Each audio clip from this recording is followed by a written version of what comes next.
E dando prosseguimento à nossa noite e passando para a parte doutrinária, pela primeira vez nessa casa, depois de um bom tempo tentando uma oportunidade, Dr. Aguinaldo de Paula Vasconcelos vem de São José do Rio Preto, é dirigente e frequentador, claro, trabalhador do Centro Espírita Francisco de Assis. Doutor, é um prazer recebê-lo pela primeira vez, tá? Sinta-se em casa no Portal de Luz, por favor.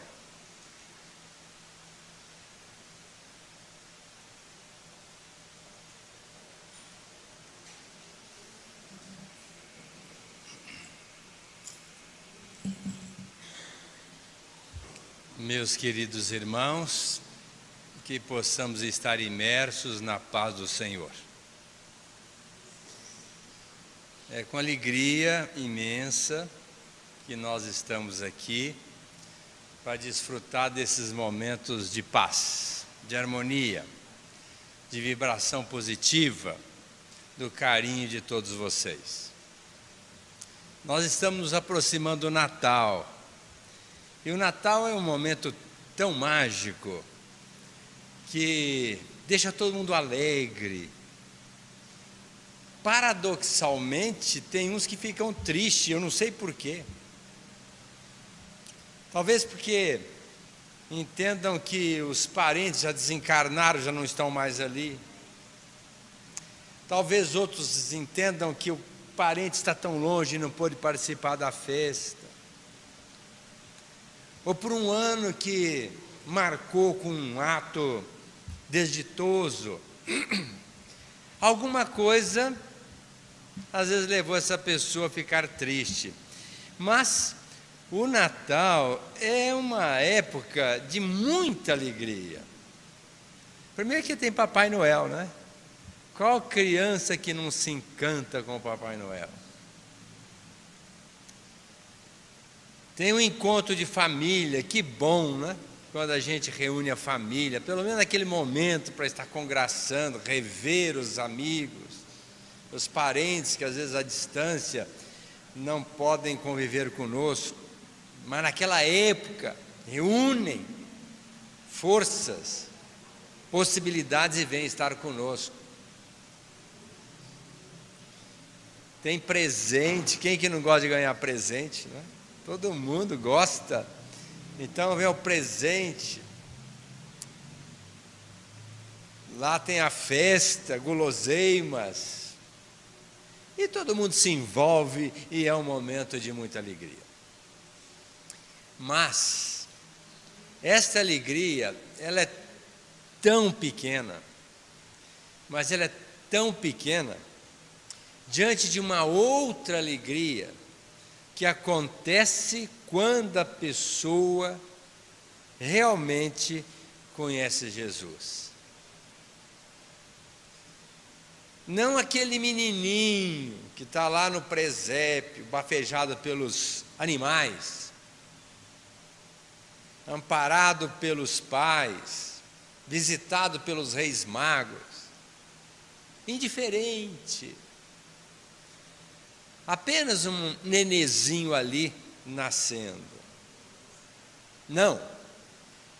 Também não quero falar de Jesus crucificado na cruz, que isso também não nos alegra. Mas eu quero falar de uma alma diferenciada, encarnada na terra, por isso alma, mas um espírito, que veio de um local que nós não temos ideia, nem capacidade intelectiva para imaginar o que seja um lugar de onde Jesus partiu. É evidente que ele não mora lá. Jesus mora no universo, ora aqui na Terra, ora em outros planetas. Eu trabalho, e meu pai também, todos os dias. Então ele não fica parado esperando o tempo passar, ele está sempre viajando, analisando as possibilidades de interagir com as criaturas. E aqui na terra, ele sendo o criador da terra, conforme nos colocou João Evangelista, antes da terra ser criada, ele já era consagrado e foi o criador deste mundo. Ao nos colocar aqui, ele se sentiu responsável por nós. Estarei convosco até a consumação dos tempos. Tempos novos, tempos do Evangelho, tempos da Boa Nova, tempo da libertação da alma, tempo de um reino de verdade, justiça e de amor que vai ser implantado dentro do coração de cada um. E é esta alegria que nos deve mover, nos impulsionar, que deve tomar conta do nosso coração, ao falar de um Natal que está aí no dia 25. Até se questiona se Jesus nasceu no dia 25. Mas um dia o Deco, Adelino de Mirassol, perguntou para Chico: Chico, Jesus nasceu no dia 25 de dezembro? E o Chico disse assim: ah, meu filho, não tem uma verdade que sustenta 2000 anos sem cair no ostracismo. Se realmente manteve essa verdade, certamente Jesus nasceu no dia 25 de dezembro. Mas pouco importa se ele nasceu no dia 25 de dezembro, ou de janeiro, ou no dia 24, ou no dia 26, Jesus nasceu. E essa é a razão da nossa alegria.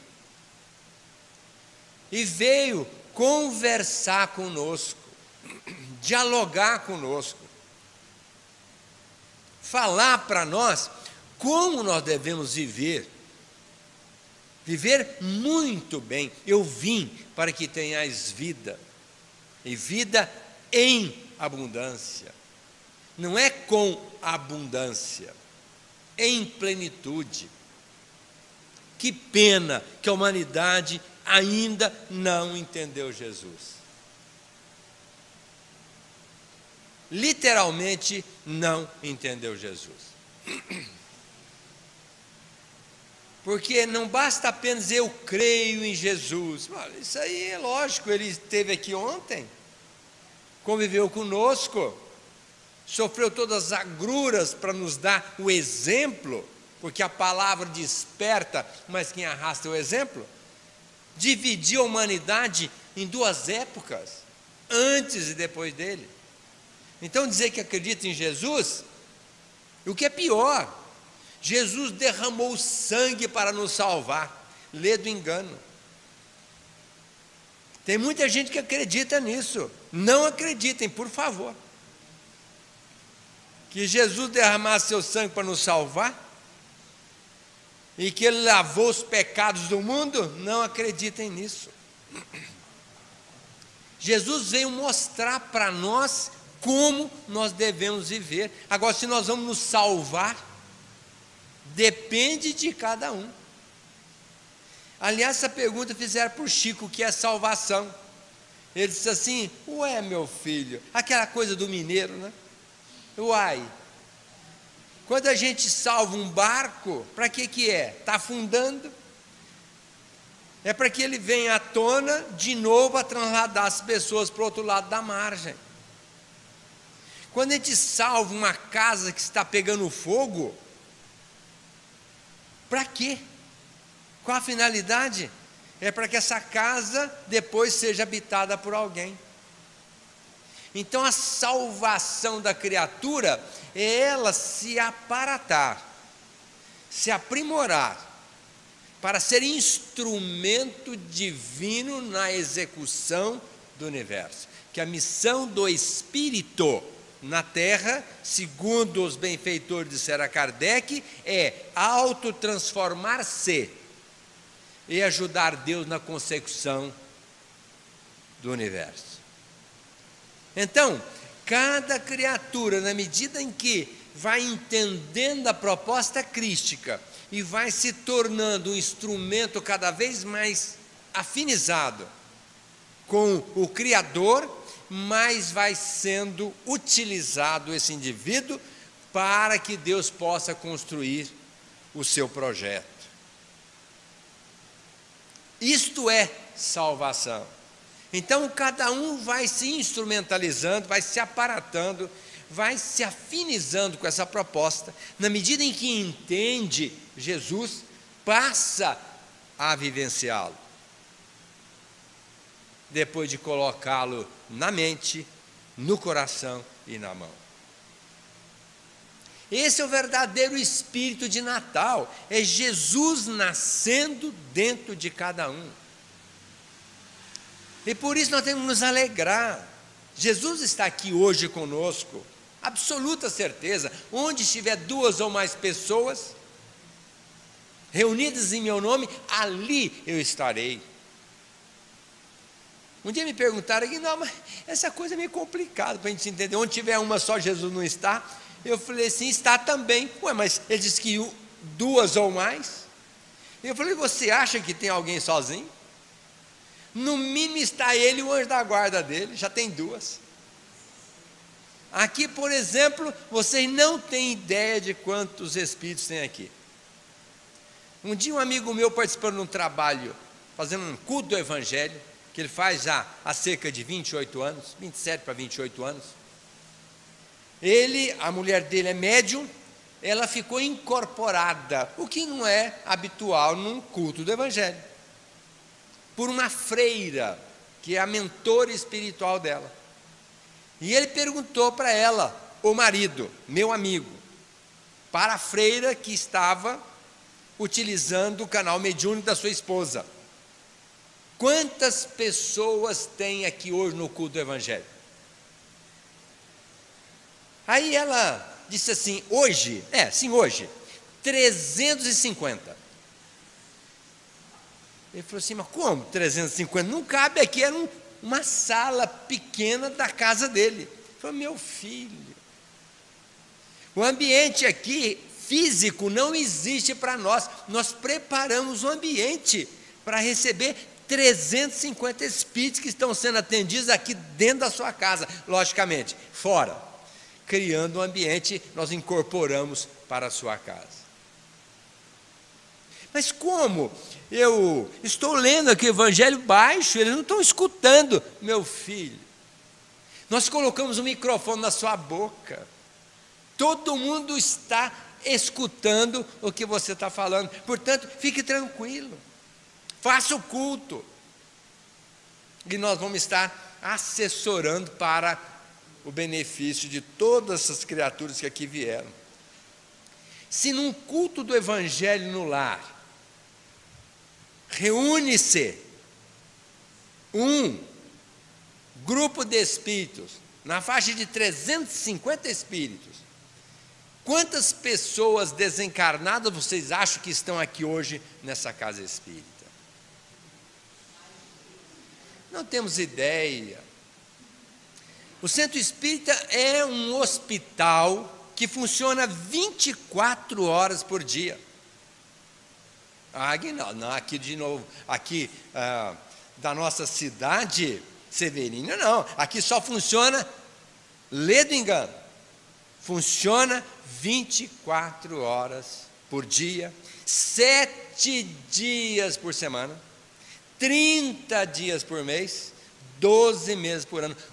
O centro não fecha. Enquanto nós vamos embora, a espiritualidade fica aqui trabalhando para atender os espíritos aqui de Severina, de outros lugares que aqui vieram. Então Jesus veio para falar conosco. E é impossível chegar e falar comigo. É impossível falar com qualquer um de vocês. Porque nós não temos ainda essa bagagem para estar divisando Jesus, mas ele veio aqui para estar com algumas criaturas altamente representativas e através delas ele falou conosco. O primeiro encontro de Jesus foi com João, o Batista, ainda dentro do ventre de Maria. João Batista dentro do ventre de Isabel. duas amigas, duas primas. Você sentiu alguma coisa diferente? Sim, eu senti. Parece que foi o meu filho querendo falar com o seu. Pois então, foi a mesma impressão que eu tive. Os espiritinhos, dentro da barriga das suas respectivas mães, já entabulando esquema. E depois que nasceram, 5, 6, 7 anos, aquelas duas amigas de sempre, conversando em casa distraidamente, não se deram conta que os meninos sumiram. Isabel, Maria, cadê? Vamos atrás. Os meninos estavam à beira de um abismo. Jesus apontava o dedo para o vale, como quem quisesse dizer: João, é lá que nós vamos travar batalha contra o orgulho, contra o egoísmo, contra a presunção, contra a maledicência, contra as vicissitudes da terra. É lá, João, que nós não vamos medir esforços para combater o mal em cima da terra. As mães chegaram sorrateiramente para não assustá-los, o que seria um desastre, talvez precipitando um deles para uma queda, sem nenhuma possibilidade de vida. Abraçaram os filhos pela cintura e trouxeram-nos para dentro de casa. Bem mais tarde, Jesus volta a se encontrar com João, já agora com cerca de 30 e poucos anos. E João batiza Jesus e colocou: arrependei-vos, é chegada a hora de travar contato com aquele que veio como o Cordeiro de Deus para salvar as criaturas do mundo. Hoje eu os batizo com a água, mas ele os batizará futuramente com fogo. Porque a ideia do batismo é a adequação, seria a conversão da criatura ao cristianismo. Mas isso não se consegue com a água, nem com óleozinho na testa, nem com salzinho na boca, nem mergulhando a criatura dentro de um poço de água. Isso é apenas uma simbologia, porque a conversão, o cristianismo é com fogo. É quando nós vamos ralar, quando nós vamos sentir a dor, quando nós vamos sentir as dificuldades, quando nós vamos sentir a necessidade da nossa própria renúncia, em prol de uma causa maior. Isto sim é o batismo de João Batista. Então, naquele encontro de Jesus com ele, estaria colocando para nós num diálogo muito franco: meus filhos, analisem, o que vocês estão fazendo? É chegada a hora, deixai o arrependimento das obras mortas, buscai a perfeição, como disse o Paulo. E não adianta dizer: eu estou tão arrependido. Pior, estou com remorso. Desastre, que o arrependimento é divino, o remorso não. Sentimento de culpa é a coisa mais horrível que eu já vi. Sentimento de culpa. Olha, por que ter sentimento de culpa? Nós somos o quê? Espíritos falidos e falíveis, segundo Emmanuel. Então o que pode esperar de nós? Falhas homéricas. Agora, falhamos? Nenhum problema. Disse Jesus: quem olha para trás não é digno do reino dos céus. Olha para frente. Errou, deixa para lá. Vamos buscar o acerto. E sem sentimento de culpa, porque eu entendo que sentimento de culpa é presunção. Se eu tivesse feito isto, não teria acontecido aquilo. Olha, tudo que acontece tem o carimbo de Deus. Será que nós temos tanta força para mudar o desígnio do Pai? Sentimento de culpa é isso. Se eu tivesse feito isso pelo meu pai, ele não teria morrido. Ah, quer dizer que Deus matou o negro porque você é incompetente? Não. Nós somos até instrumento. Ah, eu levei o meu filho a uma viagem e essa viagem motivou sua morte. Se eu tivesse... Você foi instrumento do seu filho viajar e desencarnar. Estava no programa divino. Para com sentimento de culpa, de remorso. Remorso vincula a criatura às trevas. Vamos nos arrepender? Ótimo! Fiz, não vou fazer mais. Ou pelo menos, vou tentar não fazer mais. Porque eu vivo falando que não vou fazer as coisas, acabo fazendo de novo. E estou batalhando, estou tentando. Um dia eu chego lá. Estou tentando, pelo menos. Quem diz o Cristo já está a caminho da felicidade, mas só será feliz o dia que vivê-lo. Isto é um batismo de fogo. Um outro encontro de Jesus maravilhoso foi com a samaritana, no poço de Jacó. Quando ele pediu para ela: mulher, me dê água, estou com sede, meio-dia, sol escaldante. Mandou os discípulos para Sicar, a cidade da Samaritana, para buscar alguns proventos para se alimentarem, e ele ficou ali esperando. Ele já sabia que ela viria. E quando ela chegou, ele, para estabelecer um diálogo, pediu água. E ela olhou para ele e ficou assim, estupefata. Mas como você falando comigo? Primeiro que um homem não poderia abordar uma mulher em praça pública sem a presença do marido. Nem pensar. Ali estava ele conversando com ela, uma mulher linda, segundo João.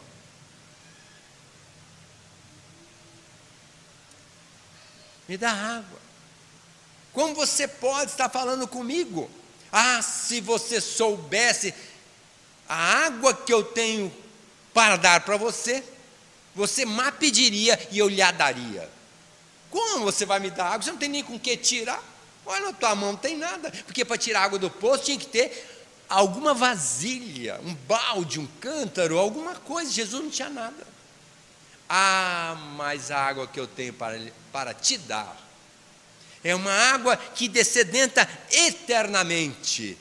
Aí mexeu com o egoísmo dela, porque tomar água e não ter mais sede é uma bênção, né? Ainda mais ela que tinha que buscar água todo dia, meio-dia, naquele poço, para atender as necessidades domésticas. Ela foi logo dizendo: então me dê logo. Vá, busque o seu marido, para não criar problema para nós, né? Porque Jesus também sabia que tinha uma lei por ali. Eu não tenho marido. Nisto você foi verdadeira, porque você já teve 5 maridos, e agora você está com outro que não é o seu. Aí ela gelou, porque a gente, quando arruma os maridos, os amantes, a gente não conta, né? E ela já tinha tido alguns amantes e não tinha contado para ninguém. Jesus sabia. Aí ela parou e disse: você é o Messias? Porque eles também sabiam que Jesus, ou um Messias, estaria por vir, e Jesus poderia sê-lo ali à sua frente. Assim, sou eu. Foi o suficiente para ela sair correndo. Foi para Sicar, trouxe muitas pessoas. Era uma cidade pequena, quero crer que menor do que Severim, mas trouxe as criaturas para estar com Jesus. E ali, conversando, ficou Jesus 2 dias com aquelas pessoas, trocando ideias. E os homens disseram para ela: nós acreditamos nele. Não é porque você falou, é porque nós vimos quem ele é. Porque mulher naquela época não tinha voz ativa nenhuma. Se questionava até se elas tinham alma. A mulher não tinha expressão nenhuma. Era um preconceito. O preconceito entre o judeu e o samaritano. Não vou entrar aqui em detalhes, não vamos nos alongar muito. Mas os samaritanos não falavam com os judeus. Os galileus não falavam com os samaritanos falavam com eles. Havia um preconceito, e tanto é que Jesus disse a priori: não preguem o evangelho aos samaritanos, que eram os gentios, os pagãos da época. Mas depois, sentindo a necessidade de falar a eles, ele se aportou em Sicar e estabeleceu aquele vínculo para iniciar o trabalho de evangelização naquela cidade.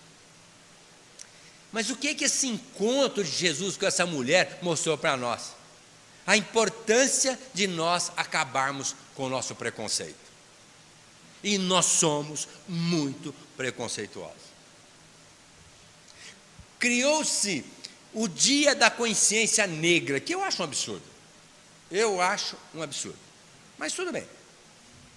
Por que eu acho absurdo? Porque será que precisa criar um dia para a gente entender que o negro é nosso irmão, que é filho de Deus, que a diferença dele está só na cor?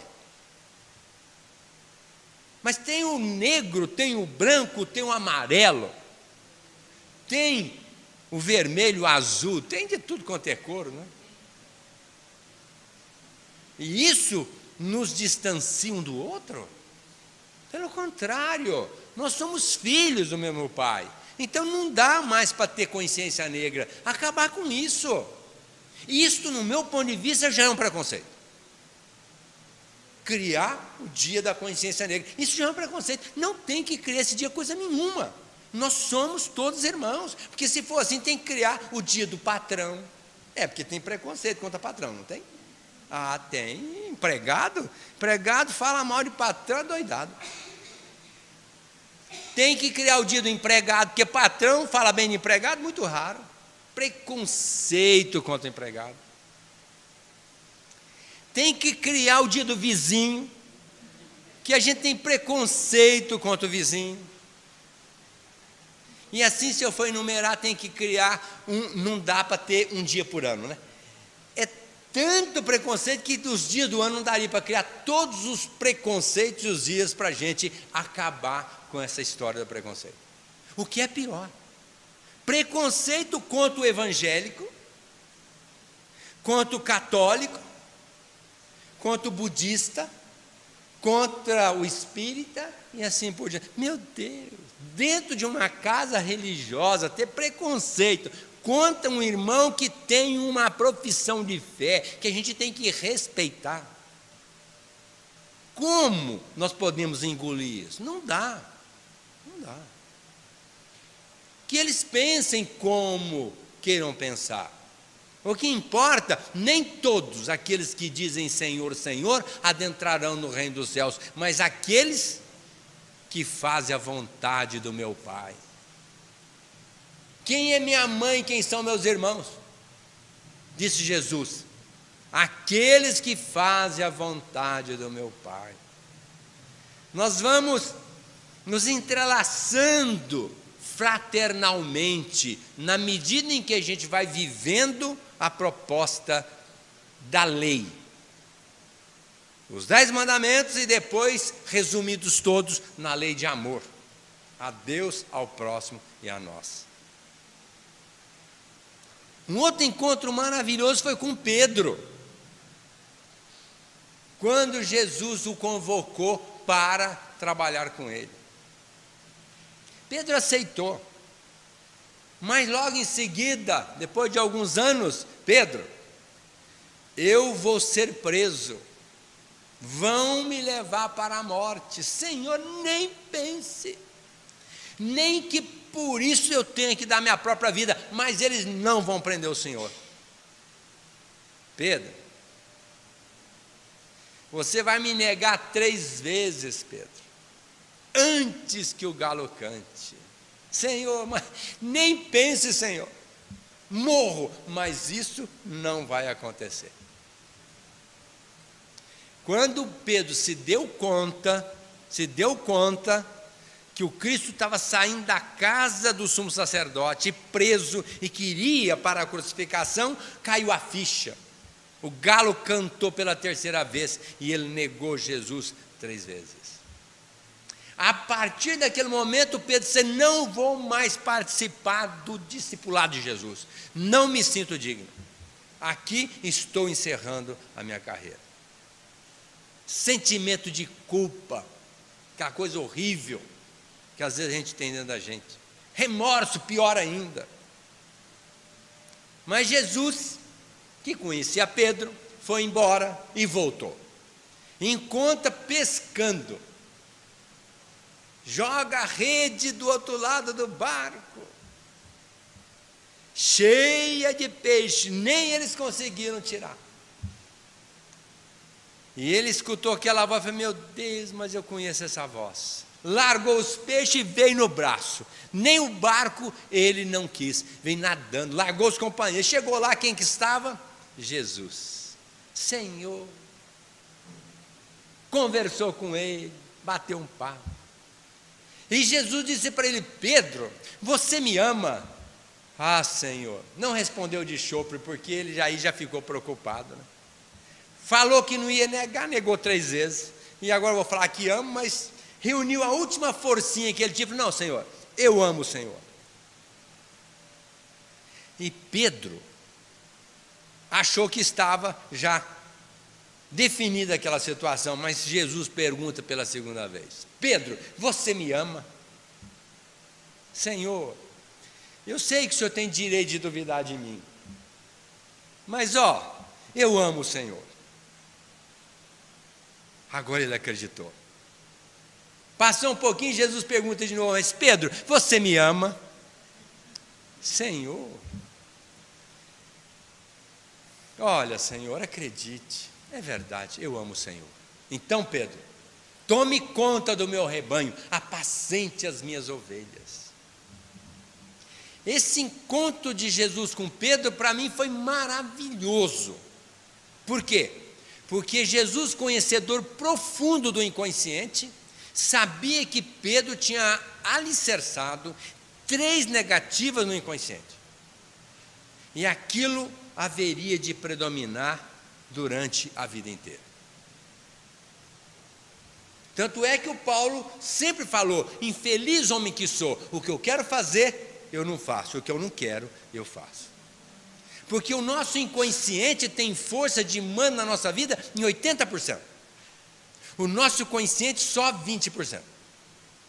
Então todo um arquivo que nós temos dentro de nós manda muito mais do que o nosso consciente, que diz assim: agora eu não vou mais falar mal de ninguém. Porque eu ouvi alguém dizer que a gente não pode falar mal de alguém. E vai falar várias vezes. Porque ainda não arquivou o suficiente para dizer: a partir de hoje eu não falo mais, a partir de hoje eu não falo mais, a partir de hoje.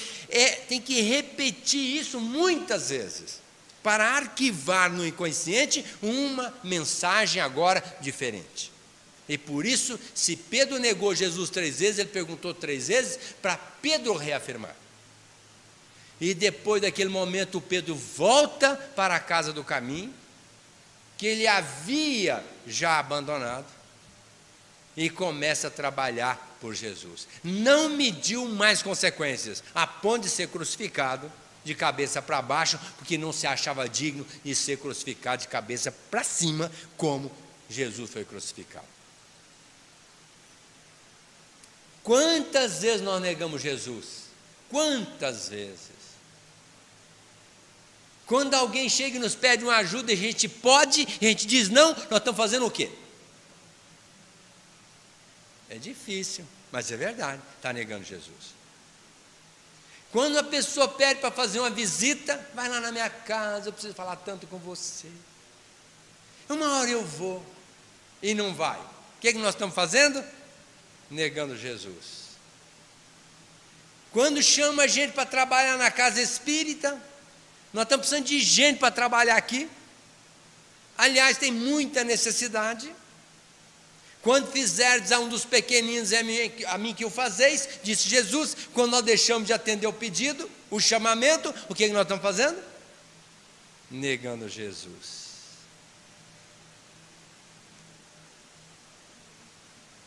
Ninguém vai ao Pai a não ser por mim.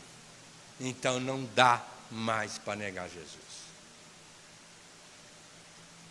E negar Jesus é exatamente isso.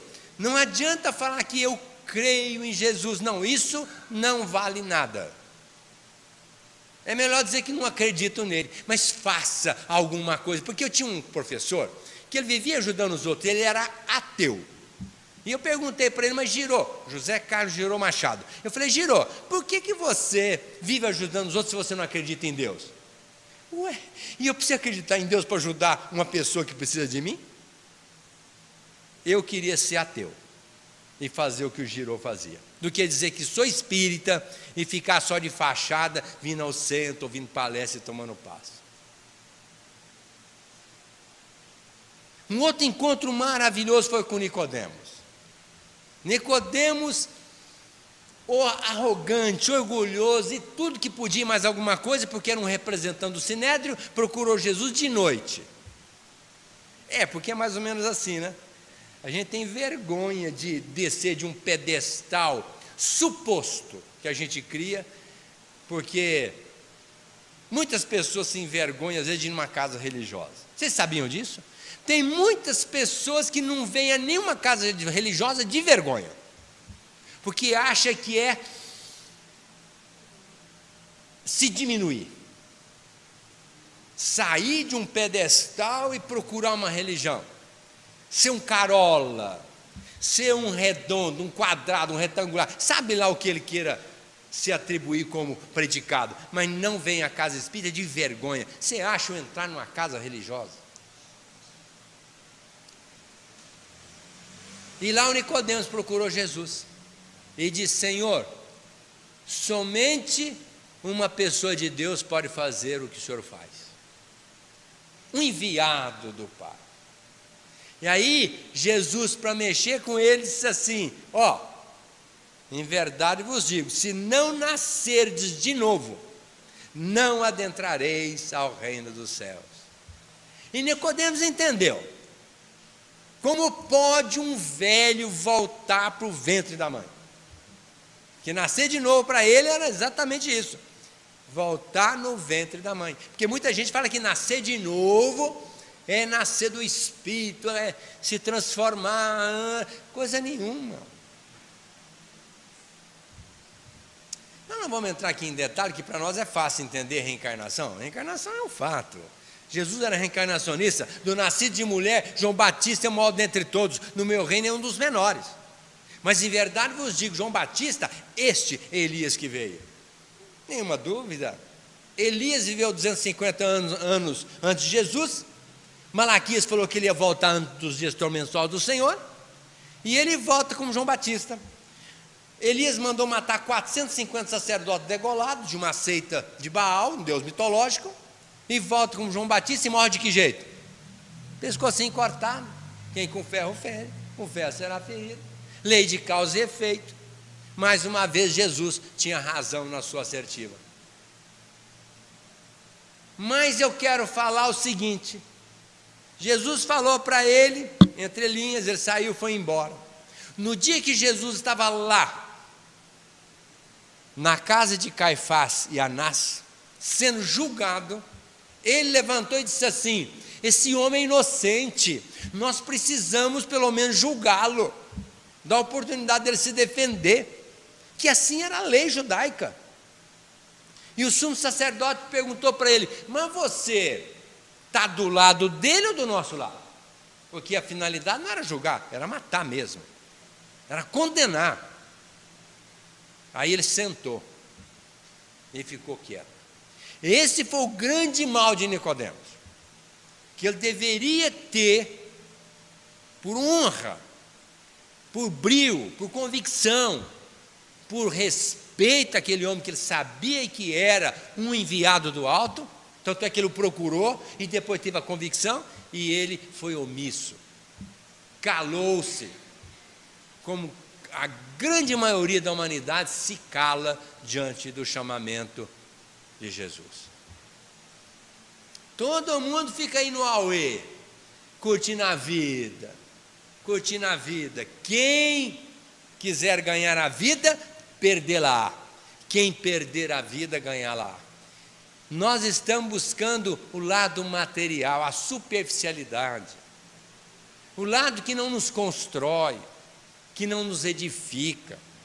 Ainda estão muito presos ao terra-terra. Levantamos de manhã, tomamos café, almoçamos, trabalhamos, voltamos de noite, faz sexo, dorme, levanta no outro dia, a mesma coisa. Não muda nada. Quando chega no final do ano, Natal, está pensando nas cachaças que vai tomar, nos animais que vai matar e vai comer, nas brigas que vão ter depois, porque é assim, em casa, reuniu família, tomou cachaça, o pau come. Ou não é assim? Eu acho que é. Muito rara a família que depois das bebedeiras não tem nada de problemas, aquilo tudo bonitinho, redondinho, muito raro. Mas o homem está ainda preso nessa materialidade. E quando Jesus chama a criatura ao testemunho, ela capitula, ela se omite. Em vários segmentos da vida, que aqui não vou entrar em detalhes, que nós vamos nos alongar muito.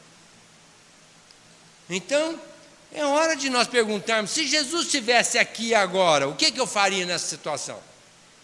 O que ele faria? O que eu faria para agradá-lo? Mas gente, não, Jesus não está aqui não, nem está vendo o que eu estou fazendo. Meu Deus, nada de oculto há que não venha a ser revelado. E nós temos a consciência do que a gente tem que fazer. Na mente de cada um tem o certo e o errado. Branco, preto, rico, pobre, amaurótico, intelectual, todos sabem o que tem que fazer. E não faz por omissão. Porque ainda não deu testemunho de Jesus, que está dentro da criatura. Nós temos convicção plena do que tem que ser feito. E por que não fazemos? Porque nós valorizamos o outro lado da medalha. Ainda, numa profunda ignorância do que nos espera do lado de lá. Porque do lado de lá, o perispírito é extremamente sensível. Ele vai nos colocar a par de todas as absurdidades que nós nos permitimos nessa existência. Então será exigido mais a quem mais se der. Coitado dos espíritas, que sabem muito mais do que os outros que estão lá fora. Pela graça da informação dos espíritos na codificação da doutrina. Então nós temos que rever os nossos comportamentos. Um outro encontro maravilhoso foi com a mulher adúltera. Quando aquela mulher foi apresentada para ser morta a pedradas, trazida pelo marido. Vocês já pensaram o marido trazer a mulher para ser morta? E os amigos defendendo aquela criatura que foi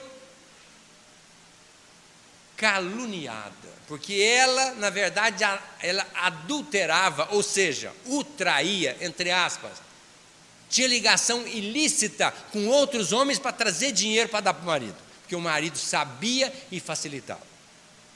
Mas chegou num momento que ficou tão complicado para o lado dele, que falou assim, vai arrumar encrenca para mim, eu vou dar um jeito logo de matar essa mulher, porque aí eu fico longe das pessoas descobrirem o que eu estou fazendo.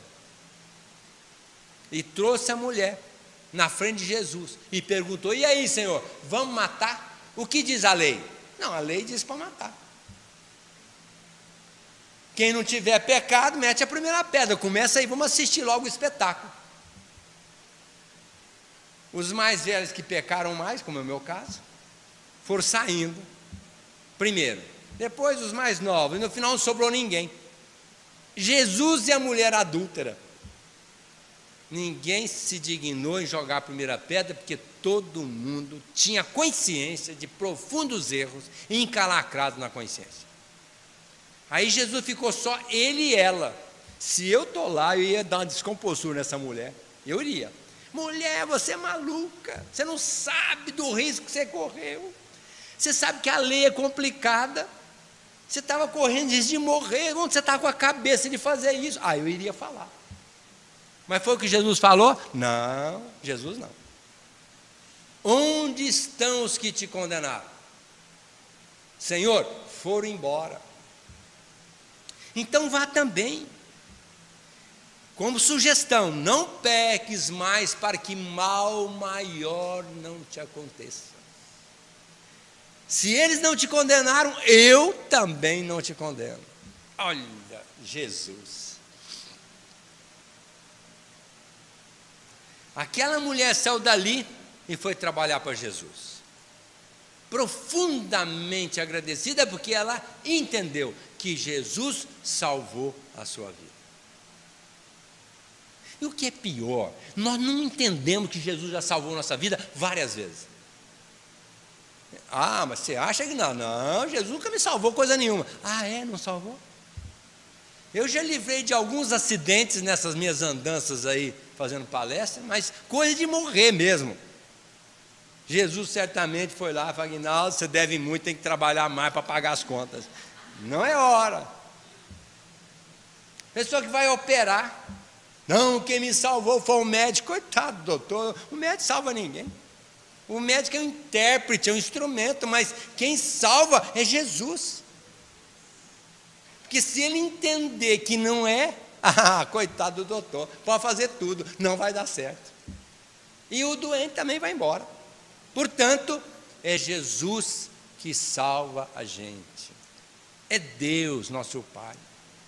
E a gente acha que não, Jesus nunca me salvou. Olha, se eu for contar, às vezes eu estou devendo para ele algumas vidas, vou ter que trabalhar algumas encarnações para frente para ele, para saldar a metade das dívidas. E ela tinha consciência, foi embora, foi trabalhar para Jesus. E no final da vida aparece um neguinho do cabelo branco lá para ela. Eu sei que a senhora ajuda as pessoas. A senhora pode me dar uma força, né, meu filho? Posso, vem aqui. O que você quer? Estou com fome. Vou preparar uma sopa para você. Mas você está tão sujo. Poeira do caminho. Vai lá tomar um banho primeiro. Eu vou preparar a sopa, uma cama, você dorme aqui hoje. Depois você segue viagem. Posso? Sim, nenhum problema. Aí começaram a conversar. Conversa vai, conversa vem. Quem que era aquele homem de cabeça branca? O seu próprio marido, que o levou para a lapidação na frente de Jesus. E quando ela descobriu, se sou eu, mandava para o meio do caminho, né? Ela disse: não, fique comigo. E cuidou dele até os últimos dias da sua vida. Oh, meu Deus! Será que a gente teria cacife para tanto? A criatura nos trair, né, na infidelidade conjugal, e voltar, e dizer: volta para cá, eu vou cuidar de você.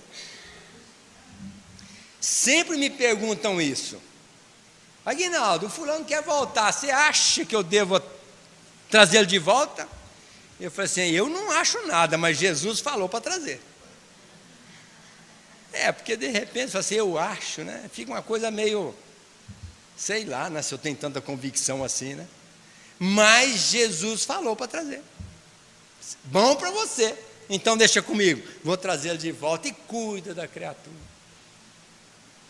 Aliás, isso acontece com mulher, porque o homem é um bicho muito encardido. Mulher tem coração, nossa senhora, de ouro, não sei se é coração de ouro. Acho que não, coração de bronze, não. É um coração iluminado, porque é capaz de fazer isso, porque eu conheço algumas que fizeram. Esse encontro de Jesus com a mulher adúltera, para mim, foi um dos encontros mais fantásticos que teve no Evangelho. Que ela nos ensinou o quanto a gente tem que perdoar as criaturas. Perdoar sempre. Pouco importa. Pouco importa. Minha mulher me fez uma pergunta um dia: Aguinaldo, se eu trair você, você me perdoa? Eu falei assim: olha, eu não. Ué, mas você não é espírita? Eu falei assim: olha, sinceramente, eu nem vou perdoar você, porque eu vou considerar uma atitude extremamente infeliz da tua parte. A mim você não vai trair. A mim não. A mim não. Quem vai me trair é minha consciência. Eu estou em paz. Eu vou cuidar da minha vida. Você cuida da sua. Eu vou só lhe perguntar: você quer continuar aqui dentro de casa ou você quer ir embora? Se quiser, vai. Se quiser continuar, fica. Eu não vou mandar você embora por isso, de jeito nenhum. Que depois que eu mandar você embora, na outra fica pior. É melhor eu continuar com você aqui, tentar acertar, para na outra nós estar mais pertinho, menos problema. E é como eu faria. Eu faria. Com toda honestidade. Porque Jesus não diz, é necessário que haja escândalo na terra para que se faça justiça? Se ela está fazendo isso comigo, eu estou sendo justiçado, ela está até me fazendo uma caridade, para eu resgatar um débito de outrora, que eu tenha feito nessa encarnação ou na outra. Infelizmente ela assumiu um débito, e eu, como marido dela, o companheiro dela, ou melhor dizendo, irmão mais velho dela, vou dar uma colher de chá. Para ela e outra para mim, porque nós temos que nos afinizar na lei do amor. Jesus não colocou reconciliar com o vosso adversário enquanto estáis a caminho com ele? De outra forma sereis entregue ao juiz, oficial de justiça, e pagareis até o último ceitil? Então eu vejo muita gente largando as outras para trás. Hoje é moda. 50% dos casamentos se desfazem. Estatística mundial. O que adianta casar então? Os padres estão coitados, estou até com pena deles. Já casaram algumas criaturas muitas vezes, casa, descasa, e estão casando. Não adianta nada. Uma pessoa tem a consciência da responsabilidade pela comunidade familiar ou não tem. Porque se tiver, não vai abandonar ninguém. Não abandona a mulher, não abandona o marido, não abandona os filhos, não abandona o sogro, a sogra, o irmão, o tio, não abandona ninguém. Porque quando tem Jesus no coração, nós nos nivelamos por baixo. É humildade, terra a terra, nós somos todos irmãos da mesma nau, tentando se alicerçar para uma estrutura maior. Se não sois fiéis nas pequenas causas, que dirá nas grandes? Se nós não damos conta de manter um casamento, imagina uma tarefa missionária que vem pela frente. Esquece. Então, esse encontro me ensinou muito. Perdão incondicional. Larga para lá, a pessoa fez a besteira, o problema é dela. Aliás, até logo, passe bem, vou cuidar de mim. Oh meu Deus, tenha misericórdia daquela criatura, para que ela entenda que não é por aí, e não venha fazer isso com outra pessoa, porque pode complicar mais o lado dela. E eu vou cuidar da minha vida, tentando não ferir minha consciência, que esse é o grande mal. Um outro encontro maravilhoso, Joana de Cusa. Joana de Cusa, o marido chamava Cusa, por isso que ela era Joana de Cusa. Ela se apaixonou por Jesus, literalmente. Senhor, eu te amo. Porque tem essas coisas, né? A pessoa chega perto da outra, se encanta e logo está amando, apaixonada. E se o nego não se cuidar, de repente se envolve, aí a coisa complica. E ela falou, mas Joana, você me ama? Lógico, Senhor, eu fui honesta. Mas você me ama, Ana, de verdade? Senhor, estou desvestindo a minha alma para dizer para o Senhor que eu o amo. Então, Joana, me traga o Cusa de volta. Senhor, o Cusa? Ele está lá em Roma, nas orgias, Senhor. Aliás, já nem tem mais nada com ele. Ele está para lá, larguei para lá, estou cuidando da minha vida e eu estou apaixonada pelo Senhor. Joana, mas você me ama, Joana? Sim, Senhor. Então me traga o Cusa de volta. Joana foi para Roma. Encontrou o Cusa e o trouxe para o cristianismo e o reintegrou com a proposta crística, em amor a Jesus. Um outro encontro maravilhoso foi com Maria de Magdala, prostituta, mulher de má vida. Assim era cognominada naquela época. Obsediada, 7 espíritos, está no Evangelho.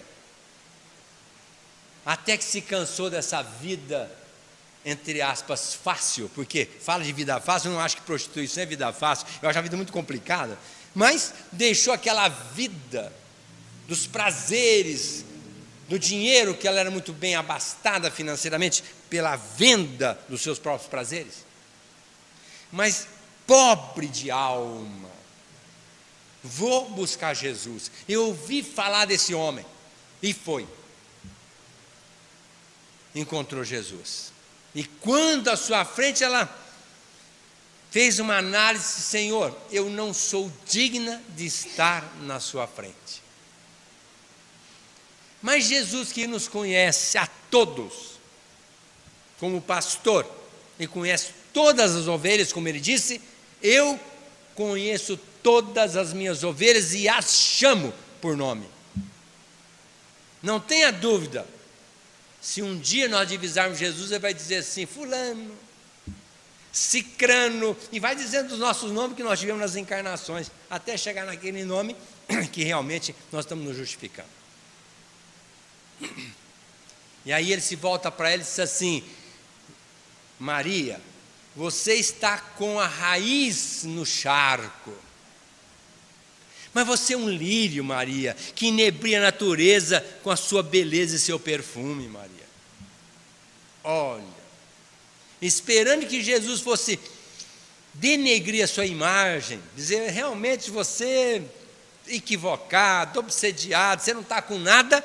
Pelo contrário, Jesus enalteceu aquela mulher, que é o que nós temos que fazer.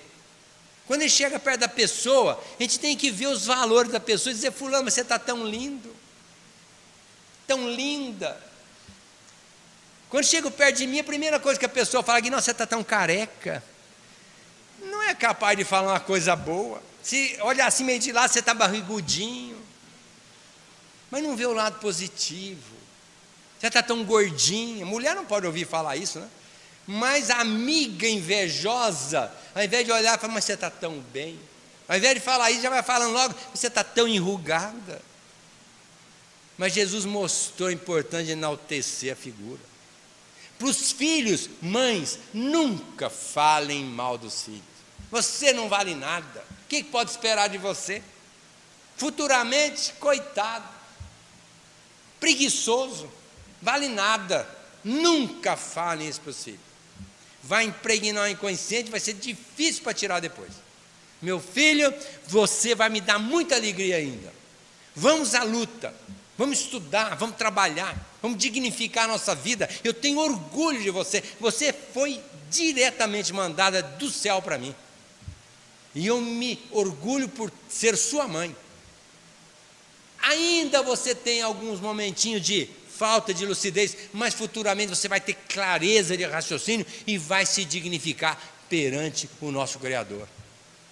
O moleque sai dali: você deixa comigo, vou arrebentar a boca do balão. Acho que a mãe do Lula falou isso muito para ele: você vai ser o presidente do Brasil. E deve ter falado tanto que não deu outra coisa, né? A gente tem que elogiar as pessoas, elogiar. Crítica, não vou falar sobre esse assunto porque nós vamos longe. Não critiquem, elogiem. Faça como Jesus fez com Maria de Magdala. E Maria de Magdala, ou Madalena, é a expressão de todos nós. Aqui não tem um que não é obsediado todo dia. Isso foi dito para André Luiz. Nós somos obsediados todos os dias. Porque não temos cacife para sair das obsessões, não. Os espíritos podem não conseguir o intento de lograr a obsessão, mas nós somos tentados todos os dias. Basta analisar o que a gente pensa. O que de repente a gente está querendo fazer. Isso é ligação certeira com a obsessão. Maria era equivocada, nós todos somos equivocados. A gente vive nessa terra achando que aqui a gente veio para passar férias, que a gente vem para curtir a vida. O Emmanuel colocou: quem vive com todos os desejos satisfeitos é um desertor da vida. Passou pela vida, mas não viveu. Então nós não temos que estar buscando satisfazer nosso desejo, não. Nós temos que entender a propósito de Jesus: quem quiser me seguir, renuncie a si mesmo, pega a sua cruz e me siga. Primeira coisa, não renuncia a coisa nenhuma, né? É eu e depois eu também. E se a cruz pesar, você acha: sou obrigado? Eu não. Já joga de lado e vaza. Então, o que nós somos? Maria de Magdala. Estamos com o pé no charco. Será que tem algum brotinho que vai sair, soltar uma florzinha para inebriar a natureza? Não sei. Maria fez isso, porque depois que ela encontrou Jesus, ela foi cuidar dos leprosos. Morreu leprosa, sabendo o que ia acontecer com ela, por amor a Jesus. Será que nós teríamos a força de vontade, como Maria tinha, de saber que vai cuidar de leproso, vai morrer leproso? Você acha? Estou fora. Não é nem ser leproso, é uma coisinha. Outro dia um amigo falou: Aguinaldo, não vou ao hospital porque eu tenho medo de pegar doença. Ué, oh meu Deus, se eu tivesse medo, então não iria nem um dia, não é? Não operaria nenhum doente, porque um doente que eu espetar meu dedo pode estar contaminado de AIDS e estou aidético. Mas qual o problema? Eu vou morrer de AIDS, eu vou morrer de infarto, de câncer, é tudo igual. Para mim, tanto faz. Não vou deixar de operar por causa disso. Mas tem gente que tem medo de pegar doença. Não cuida das pessoas. Olha, se tiver que pegar doença, se tiver no karma, meu filho, não adianta, pode espernear, passar longe do hospital, vai pegar lá dentro de casa. Agora, tem uma passagem que o Emmanuel colocou: quando a divina providência analisa o nosso karma e ele está para se cumprir, e entender que a pessoa está trabalhando sistematicamente no bem, manda a divina providência que o karma fica adiado, com S, dia para se cumprir. Mal sabe a pessoa que, se quer ficar livre de alguma doença, algum karma, algum problema, é trabalhando no bem. É a única garantia que a gente tem. O resto, se tiver que pegar qualquer encrenca, vai ser sentado dentro de casa assistindo televisão. Não vai escapar. E Maria de Magdala mostrou isso para nós. A importância da gente trabalhar para Jesus ralando, dando a própria vida. Pouco importa, não é cortar o pescoço, não precisa disso. Mas na vida, deixar o final de semana, deixar o sábado, domingo, ir lá fazer o bem para alguém, deixar aquele repousinho que a gente está cansado, vai lá e faz. Procurar fazer alguma coisa em prol do próximo. Isto é dar mostra de que nós entendamos Jesus. E não vou me alongar porque o tempo nos cobra. Vou encerrar com um último encontro, que eu poderia falar alguns encontros ainda, mas eu vou falar só do encontro de Jesus com Paulo de Tarso. Na porta de Damasco. Foi lá para matar Ananias. Chegou acompanhado dos seus súditos, e quem que estava na porta de Damasco, capital da Síria? Jesus, já desencarnado há algum tempo, e aparece para o Paulo. Uma luz tão intensa que o Paulo ficou cego na hora, e literalmente caiu do cavalo. E quando ele olha aquela luz, que lógico foi tomando a forma de Jesus, ele pergunta: quem tu és? Aquela coisa de nego doutor, né? O bom. Quem tu és? Pelo menos diz, quem é o Senhor, né? Não, quem tu és? Ainda na arrogância. Ainda chamado Saulo, ele disse: Saulo, eu sou Jesus, aquele a quem você persegue. Mas o Paulo, na mesma hora, já se deu conta das absurdidades que ele tinha feito, matado Estevão, pai de Áquila e Prisca e outros cristãos que ele já tinha matado. Ele disse para Jesus: que é que tu queres que eu faça? Meu Deus do céu, olha, o maior exemplo do cristianismo, Paulo de Tarso, que saiu lá do Sinédrio, no posto mais alto da hierarquia judaica daquele momento, e desceu lá no deserto, na areia escaldante, e foi ser tecelão. Vá, Paulo, até Damasco, procura Ananias, e ele vai dizer para você o que você tem que fazer. Paulo não mais mediu esforços nem consequências. Foi o maior trabalhador que teve na história por Jesus. Mostrou o cristianismo vivenciado para aquela região toda, porque ele andou meio mundo para divulgar o cristianismo, já quase morto várias vezes, para no final ser preso E diante do seu algoz, ele disse assim: rapaz, cumpra o seu dever. Porque o soldado sabia quem era Paulo e disse: como é que eu faço agora? Mato ou não mato? Se eu não matar, eles me matam. E o que eu faço? Paulo, faça aquilo que você tem que fazer. E Paulo foi para a decapitação, mas hora nenhuma questionou o trabalho para Jesus. Meus irmãos, eu vim aqui trazer esse presente de Natal para vocês. Logicamente que eu não vim ensinar nada para ninguém. Vocês já sabiam de tudo isso. Tenho absoluta certeza que vocês já sabiam de tudo isso. Eu vim apenas rememorar, relembrar, motivá-los a botar Jesus dentro do coração de cada um. E esse é o verdadeiro espírito de Natal, que nós vamos viver daqui a uma semana. Exatamente daqui a uma semana. Que lá, junto à família, vocês tenham a dignidade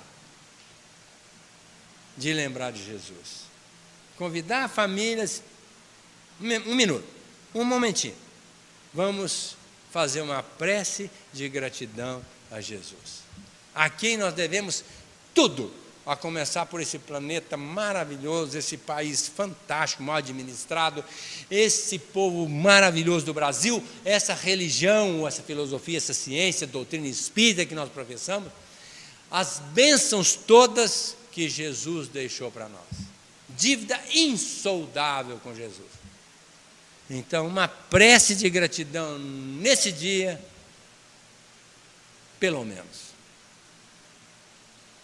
E pensando assim, Senhor Jesus, enquanto a terra luta, sofre e não descansa, e o homem atabalhoado se desespera, guardamos a Tua presença na lembrança, cantando o Teu Natal perante a nova era. A Tua proteção é luz que não se altera, no tempo que se foi, no tempo que se avança. Cada hora contigo é nova primavera, em florações de fé e lauréis de esperança. Glória a Deus nas alturas, canto inesquecível. És Tu, mestre do bem, que te abaixa de nível, trazendo a paz, a esperança e o amor aos tutelados Teus. Agora, embora haja prenúncio de guerra, nós te amamos, Senhor Jesus, acima das armas da terra, procurando contigo a integração com Deus. Muita paz.